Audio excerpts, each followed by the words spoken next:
It's a tough one. I'm not going to say it. Everyone just call us up and, replace their lead line. Tonight, News 4 investigates water worries. We're answering your questions about water quality. The Flint crisis exposed vulnerabilities and left families with difficult decisions. How do you know if you have lead lines running into your house? And when should they be replaced? News 4's Jordan Williams turned to the experts. Finding those lead lines can be tough. We learned the records are incomplete, and in some cases, they don't exist at all. The only way to find out is to dig. 98% of the replacements are going to be because of leaks. A leaky line brought workers to this North Buffalo neighborhood. Either the city will come out and let you know that they know there's a leak there. You can see sometimes water bubbling up in the street or in the curb area, or you can actually hear the water line running inside the home. This family heard the water and knew they had trouble. More than half the homes in Buffalo still have a lead line. They turned to T-Mark Plumbing and Ryan Miller. Is that a guess when you say probably half of the service lines in Buffalo are still lead? Just from what we see. Of course, we're going to see most of the lines and most of the repairs we see are going to be based on lead lines. The water mains are fine. It's the old service lines that run from the mains to your house that used to be made of lead.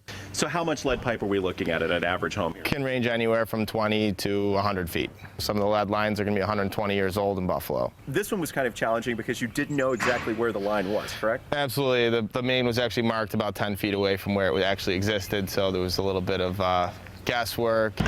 This project took more than a day. The price tag, several $1,000s. It's not cheap. Especially a lot of times when the city gets involved. Typically, you pay out of pocket. They go to the tap, they turn the faucet, and out comes the water. And most people don't give it much thought at all. We took your other water quality questions to Earl Jan. He's the chairman of the Erie County Water Authority. We heard from some of our viewers worried about what happens when the sewage goes into the lake. Does that affect the treatment process? We are constantly measuring the levels of bacteria throughout our process in the plants to make sure that none of that reaches our consumers.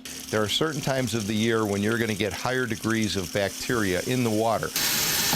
Question 2, what causes discoloration in the water? Occasionally that can happen if a municipality, for example, doesn't flush their lines routinely, which is what they need to do.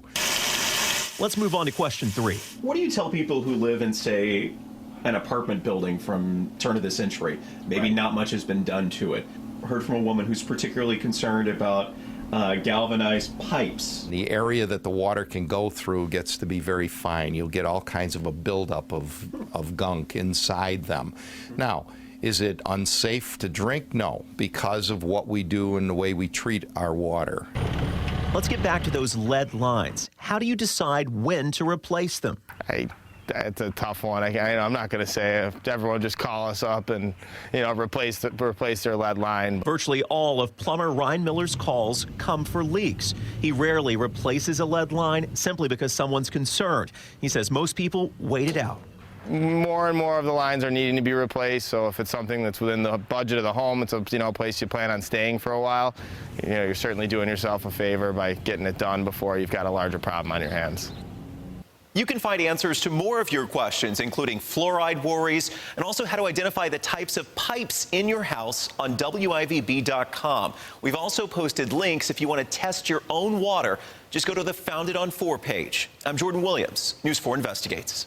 Interesting. Yeah, we're thinking about a lot of things we didn't think about before the Flint crisis now. Well, there's the drinking water, which we got to keep an eye on. Then there's that beautiful water along the waterfront. It's a water theme tonight.